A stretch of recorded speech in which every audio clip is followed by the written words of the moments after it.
In this video, I will show you how to click stuff on Roblox on PS5. So let's jump straight into it. So here we are, as you can see on my PS5 dashboard. What I'm going to do is just go ahead and load up Roblox. So what I'm going to do is actually jump into an experience and I'll show you exactly how to do this. So for this tutorial, we're just going to go ahead and load up Please Donate. So what I'm going to do now, I'm just going to go ahead and claim a stand on here. So here we are, I've claimed my stand, and what I'm going to do is go into the edit screen. Now, as you can see, there's not actually a cursor. When I move my joystick, I'm actually still moving my Roblox avatar, but I'm not actually moving in the menu.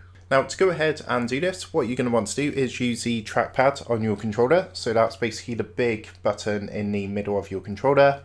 If you go ahead and press this, what it's going to do, it's going to change to like a cursor selection. Then if you go ahead and use your joystick, you can go ahead and scroll through the menu, as you can see like I'm doing here. So we can use this to click on things like pop-up menus and things like that. And of course we can come up and cross this off by clicking across up here. As you can see, we're still in the overlay mode. So if you want to return to controlling your avatar, again, all you want to do is go ahead and press the trackpad button on your controller. So the big button. And then once you press that, you'll be able to resume control of your Roblox avatar. So that's how to click stuff on Roblox PS5. With that being said, I hope this tutorial did help you out today, and if this did help you out, I would really appreciate it if you was to consider dropping down below the video, leaving a like, and also subscribing to the channel. With that being said, I just want to take a minute to thank you guys for watching this quick tutorial, and I will see you in the next video.